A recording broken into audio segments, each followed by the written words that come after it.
এই ক্লাসে আমরা কনভেক্স সেটের যে কোয়েশ্চেনটা নিয়ে আলোচনা করব সেটা হচ্ছে যে একটা হাইপার প্লেন বা অধি সমতল একটা কনভেক্স সেট হতে পারে, এই জিনিসটা প্রুফ করব। তো কোয়েশ্চেন হচ্ছে যে আর টু দি পাওয়ার এন জগতে, অর্থাৎ এন মাত্রিক বাস্তব জগতে, দেখেন আর টু দি পাওয়ার এন বলতে আমরা বলছি এন মাত্রিক জগৎ এবং আর মানে হচ্ছে বাস্তব জগৎ। তাহলে এন মাত্রিক বাস্তব জগতে অধি সমতল একটা উত্তল সেট, এই জিনিসটা আমরা প্রুফ করব। তো এইটা প্রুফ করার জন্য আমাদের দুইটা বিষয় জানতে হবে। অ্যাকচুয়ালি এই চ্যাপ্টারের প্রত্যেকটা প্রশ্ন সলভ করার ক্ষেত্রে একটা কমন বিষয় আপনাকে অবশ্যই জানতে হবে, সেটা হচ্ছে কনভেক্স সেট কি। তো আমরা যদি একেবারে বেসিক বিষয়ে চলে যাই তাহলে হচ্ছে যে একটা সেট, এই হচ্ছে একটা সেট। তো একটা সেটের মধ্যে দুইটা স্বতন্ত্র উপাদান থাকলে, আমি জাস্ট দুইটা দিয়ে বলছি, এটা বেশিও হতে পারে, তো দুইটা স্বতন্ত্র উপাদানের সংযোগ, এই সংযোগটাই হচ্ছে লাইন সেগমেন্ট। এই লাইন সেগমেন্ট যদি সম্পূর্ণভাবে ওই সেটের মধ্যে থাকে তখন সেটাকে আমরা কনভেক্স সেট বলতে পারি, ঠিক আছে। তো এই যে লাইন সেগমেন্ট, এই লাইন সেগমেন্টের ডেফিনেশনটা কি ছিল? Lambda x one plus one minus lambda into x two. এইটা সম্পূর্ণভাবে এই এস সেটের মধ্যে আছে কিনা এই জিনিসটা আপনাকে দেখাতে হবে। যদি থাকে তাহলে সেটা কনভেক্স সেট হয়ে যাবে। এখন দেখেন, তো এখানে হাইপার প্লেন, এটা হচ্ছে হাইপার প্লেনের ডেফিনেশন, যে x equal to x such that cx equal to z। তো আমরা যদি এটাকে একটু সহজভাবে বলি তাহলে এটা জিনিসটা হচ্ছে এরকম যে cx ইকুয়াল টু z, এইটি হচ্ছে আমাদের হাইপার প্লেন। তো উত্তল সেট প্রুফ করতে হলে একেবারে কম হলো দুইটা স্বতন্ত্র উপাদান দরকার, তাই না? তো আমরা আমাদের হিসাবের সুবিধার জন্য যদি দুইটা স্বতন্ত্র উপাদান ধরে নেই, যে x1 এবং x2, এই দুইটা হচ্ছে এই যে সেট x সেট, দেখেন এখানে সেটটা হচ্ছে x, তো এই x সেটের উপাদান, ঠিক আছে। তাহলে আমরা কি বলতে পারি যে cx1 ইকুয়াল টু z এবং cx2 equal to O z। এখন যদি আমরা এইটা প্রুফ করতে পারি, যে যদি আমরা এটা প্রুফ করতে পারি, দেখেন এই যে cx1 ইকুয়াল টু z, এটা কখন, এইটা কখন, একটু এই জিনিসটা বলে আমরা একটু বুঝি। দেখেন cx1 ইকুয়াল টু z কখন? যখন x1 বিলংস টু x, ঠিক আছে। যখন x1টা x এর মধ্যে এক্সিস্ট করে তখন cx1 ইকুয়াল টু হচ্ছে z। এখানে z এর জায়গাতে আপনি k দিয়েও করতে পারেন, মানে যে কোনো একটা কনস্ট্যান্ট আর কি।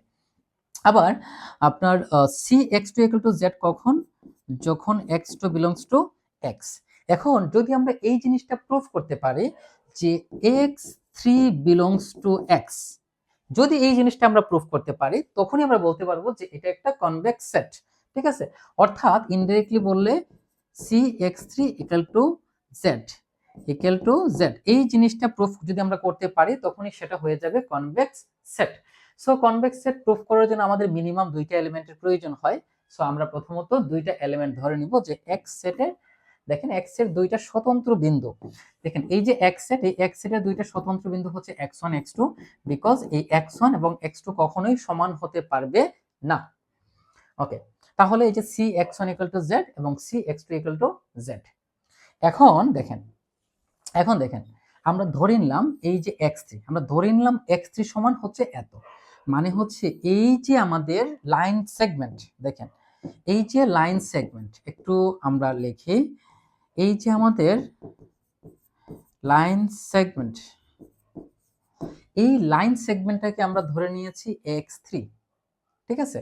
এখন এই x3 এর ক্ষেত্রে এই শর্তটা সিদ্ধ হচ্ছে কিনা, যদি এই x3টাও এই শর্তগুলোর মতো শর্ত সিদ্ধ করে তখনই আমরা এই x3 কে, অর্থাৎ এই x সেটকে, ইনডাইরেক্টলি x সেটকে আমরা কনভেক্স সেট বলতে পারবো, দ্যাটস ইট, ঠিক আছে।